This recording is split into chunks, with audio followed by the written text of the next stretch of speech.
And that's what has happened to man.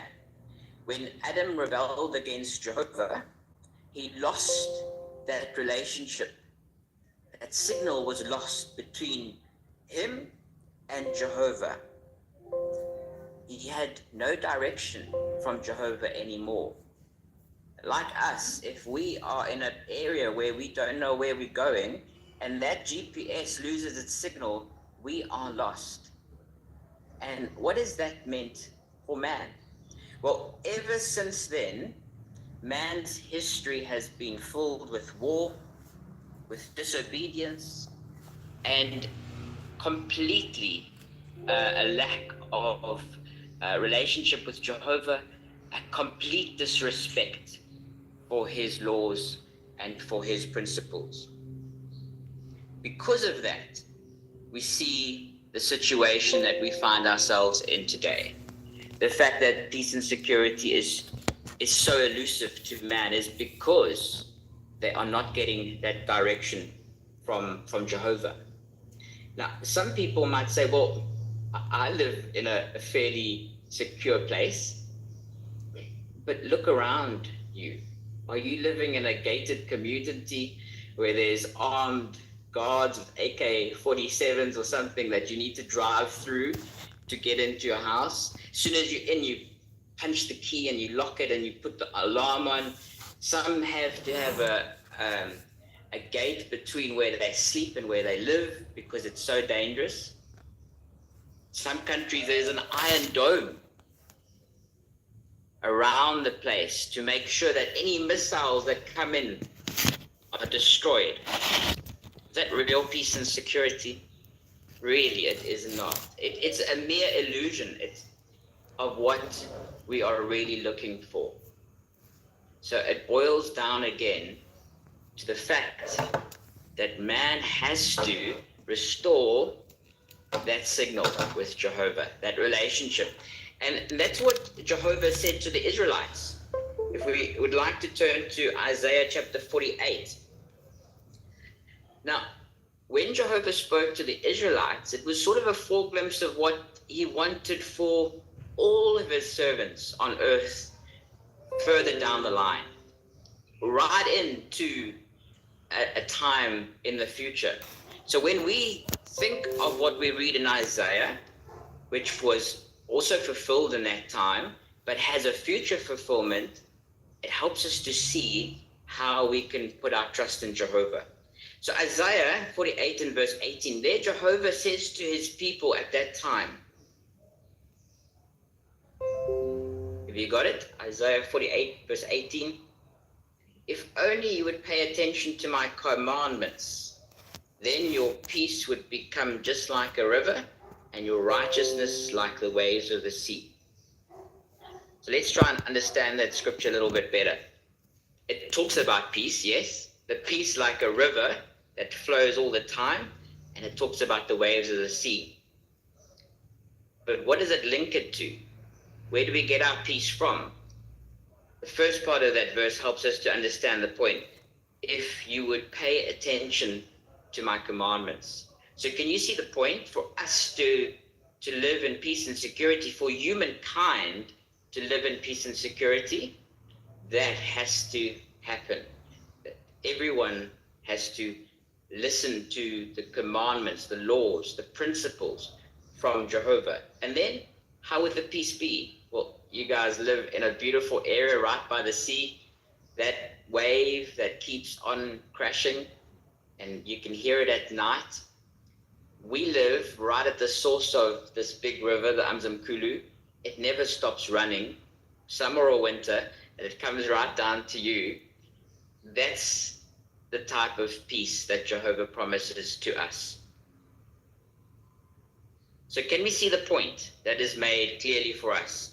Love for Jehovah and a deep respect for his righteous principles are essential for peace and security. Without that, there cannot be real peace and security. Now, let's move on to that second point. Remember, we said there were 2 points why peace and security are so elusive. The second point is often highlighted when we go out in the ministry. Have you used this little tract in the ministry? Or if this is one of your first meetings, have you seen this little tract? Well, often we will ask the question, who really controls the world? And then we give them some multiple choice questions. Do you think it is God, humankind, someone else? And what does the reply often come as? It's God. And they are so proud of their answer because they love Jehovah, they love God. But what does this little tract help us to teach? What Bible truth are we teaching when we show this tract? Well, the first scripture there is 1 John 5 verse 19. The evil one controls the world. And there in that illustration in the tract, he's like a puppet master. His hands are over the world and he's controlling what's happening with the politicians, with the religious organizations in the world, all of the bad things that are happening in the world. So that gives us an indication why there really isn't peace and security in the world. If Jehovah, a loving God, was ruling, if we obeyed his principles, then naturally there would be peace and security. But we are in the complete opposite side of the spectrum. In fact, wouldn't you say, if you look around the world, some of us, I'm guessing, are in our 70s and 80s, some in our first decade of life. But for those that have been around for a bit longer, have you seen things getting worse and worse? Would you say that the lack of peace and security is escalating? It's no wonder, because the Bible prophesies that would be happening in our time.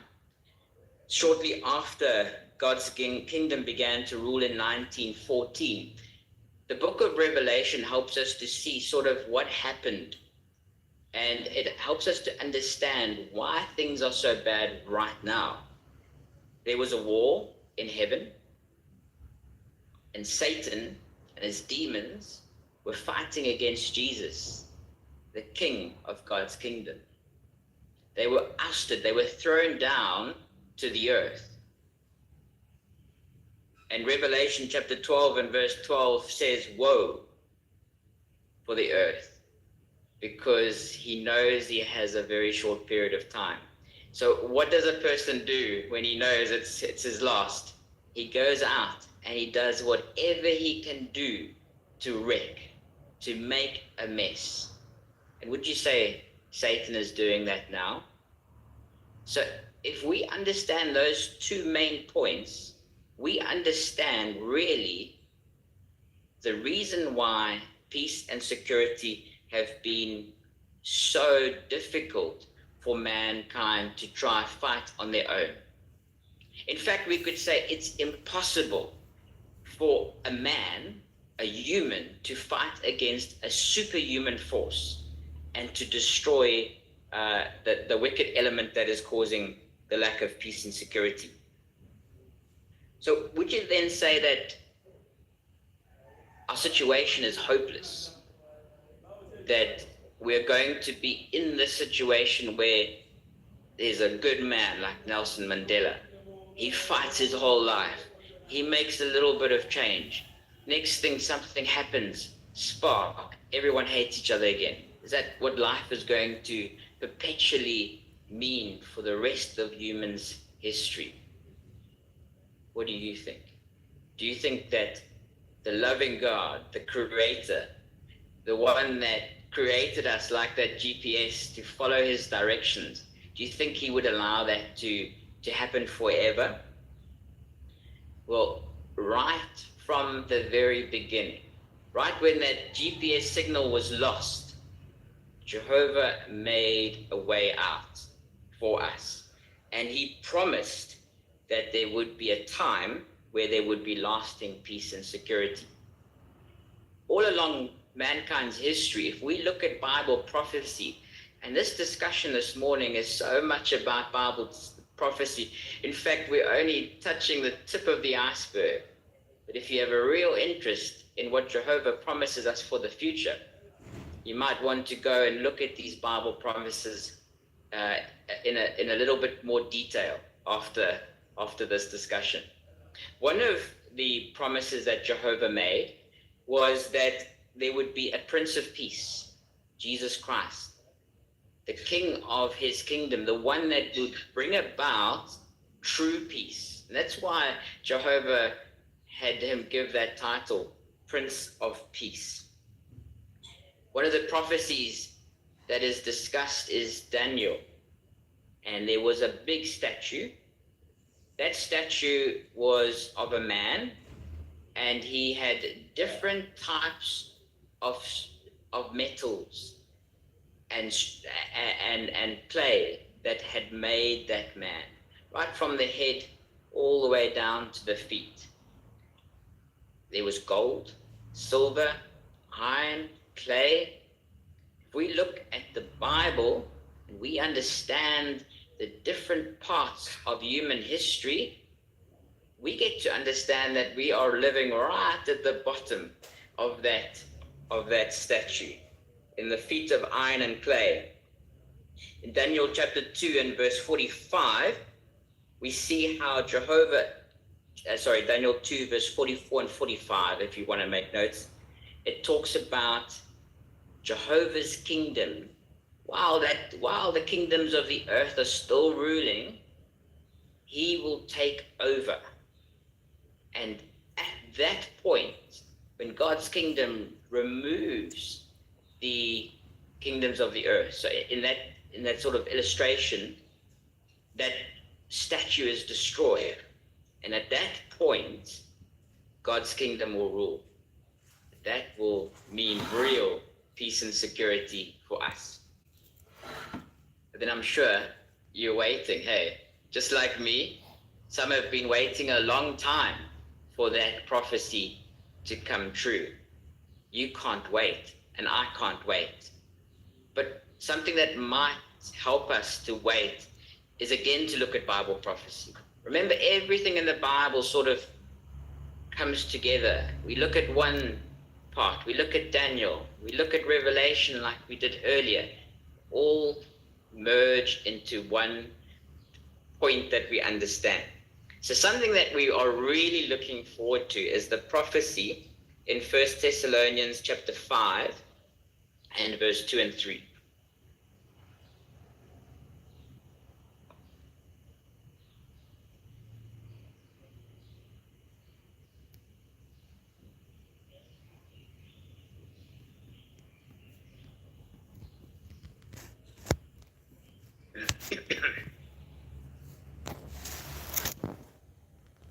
First Thessalonians 5 verse 2 and 3.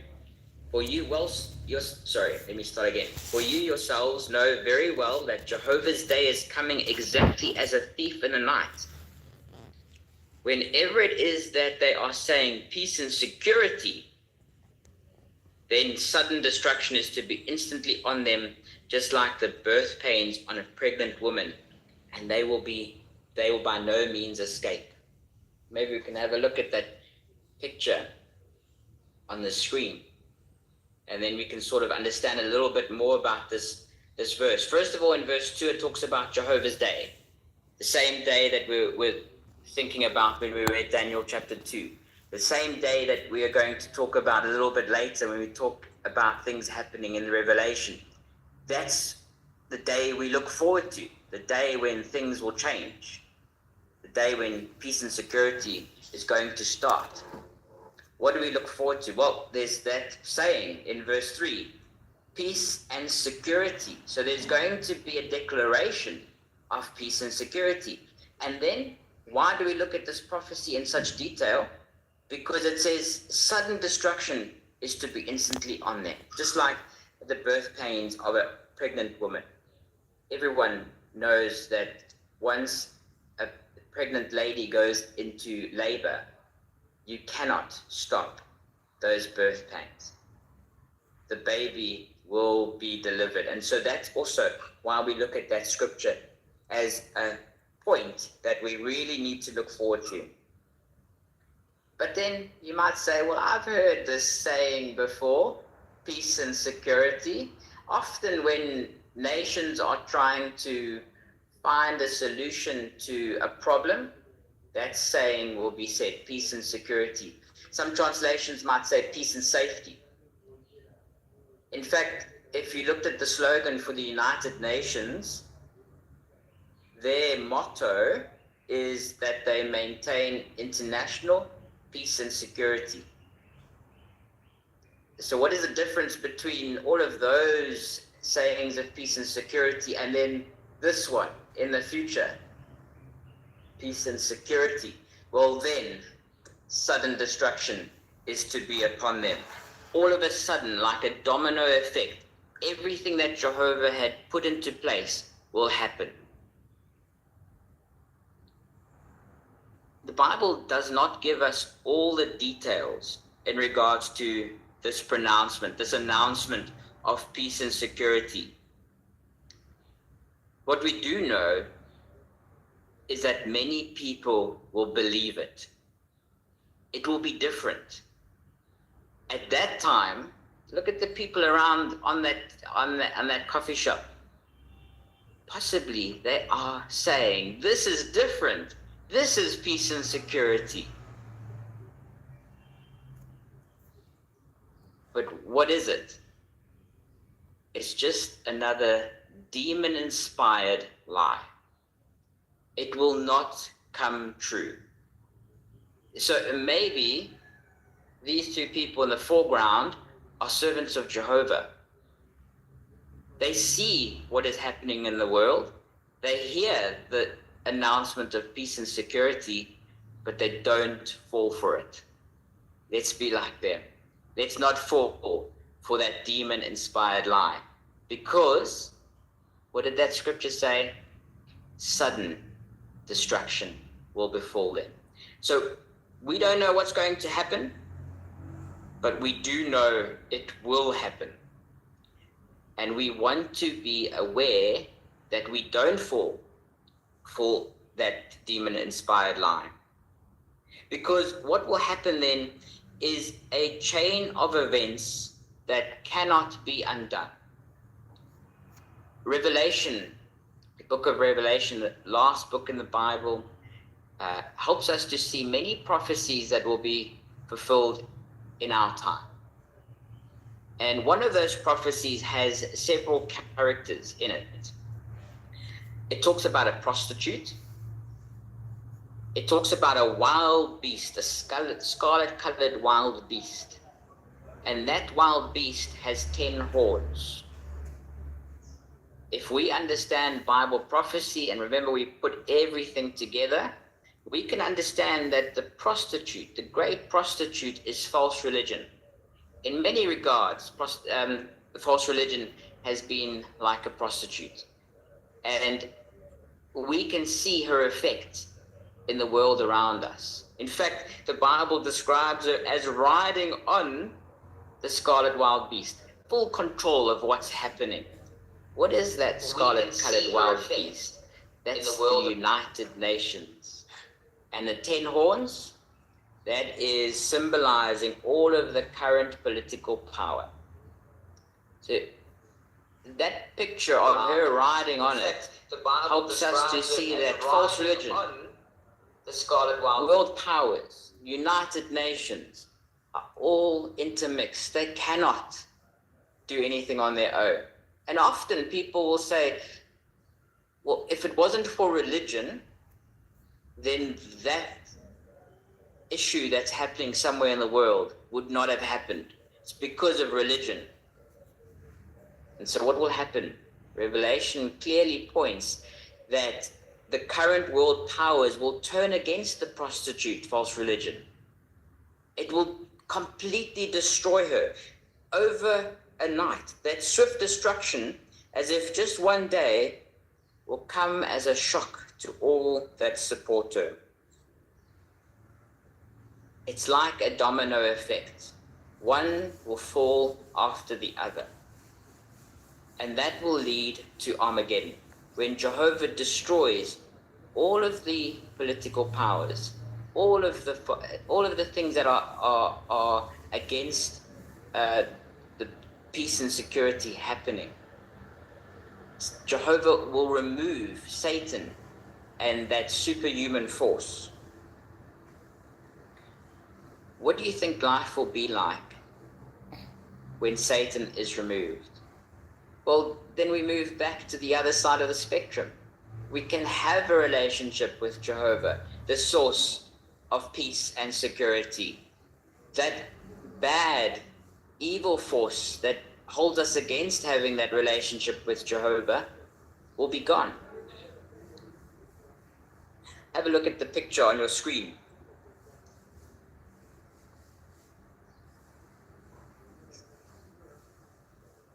It's a picture that we all look and we smile, hey, because there is nothing that is there that we don't want.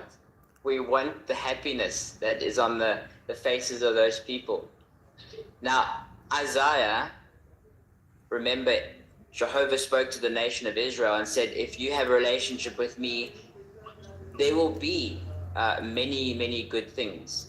But those same prophecies are illustrated for us and helps us to see what the whole world will be like. For example, Isaiah 11 verse 6 to 9 talks about a time where the wolf and the lamb will be together, the goat and the leopard, the calf and the lion.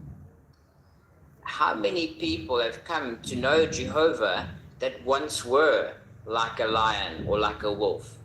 They were murderers and they turned into sheep because they had a relationship with Jehovah. Think of the fact that there will be satisfying work and homes for everybody. And at that point, no one will say, I am sick. These are some of the promises that Jehovah promises to us.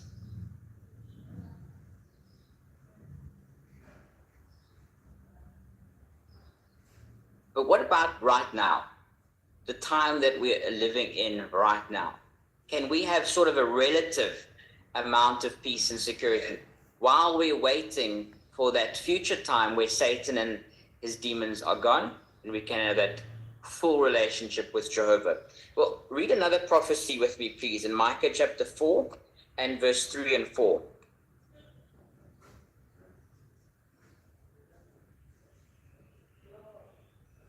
Micah 4 verse 3 and 4.